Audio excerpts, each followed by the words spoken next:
कहाँ गई थी? मम्मी के घर गई थी राफे। क्यों? क्या मतलब क्यों? क्या मैं अपनी माँ से मिलने नहीं जा सकती? तुम रोज जाओ, मैंने तुम्हें कभी मना नहीं किया।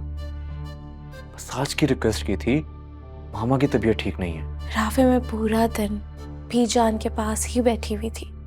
अगर थोड़ी देर के लिए मैं अपनी माँ से मिलने चली गई तो कौन सी आफत आ गई है? हाँ, वैसे भी मैं थी बीजान के पास। अगर वो ना होती तो मैं ना जाती। मुझे एक बात बताओ रोज, तुम तो कहती थी कि मेड्स पे भरोसा नहीं कर सकते,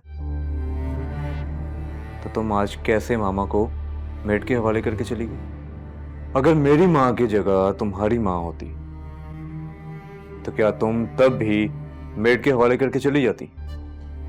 राफे अगर तुम्हारी माँ की जगह मेरी माँ होती ना, तो मैं उसकी जिम्मेदारी कभी भी किसी और के सर नहीं डालती, तुम्हारे भी नहीं। क्या कहना चाह रही हो? मैं सिर्फ ये कहना चाह रही हूँ राफे कि जिस दिल से माँ बाप की खिदमत सगी बेटी और सगा बेटा कर सकते हैं ना, उस दिल से कभी भी वो खिदमत बहू या दामाद नहीं कर सकते। पर वैसे मुझे एक बात समझ नहीं आती राफे, लोग माँ की खिदमत के लिए, घर के काम करने के लिए शादी क्यों करते हैं? मेरे कहने का मतलब है, अगर यही सब करवाना है शादी के बाद तो पैसे दे के एक नौकरानी रख लो ना।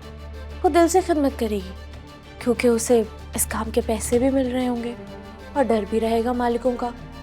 लेकिन ये बात तुम्हारी समझ में कभी भी नहीं आएगी। नहीं, क्यों नहीं आ रही है बात समझ में? सब समझ में आ रहा है मुझे। रोज मैं बस तुमसे ये कह रहा हूं कि जब भी इंसान अपने घर से निकलता है तो किसी न किसी को बता के निकलता है, लेकिन तुमने तो किसी को बताना गवारा भी नहीं समझा। राफे अगर मैं तुम्हें या बीजान को बता के जाती ना, तो तुम लोग मुझे कभी नहीं जाने देते। इसीलिए मैं बताए बगैर चली गई। और मुझे तो समझ नहीं आता ये घर है या कैद खाना। आते ही मुझसे सवाल जवाब शुरू कर दिया तुमने। तुम्हें सिर्फ बीजान की फिक्र है राफे, मेरी नहीं। ये ना तुम अपने आप से पूछो रोज,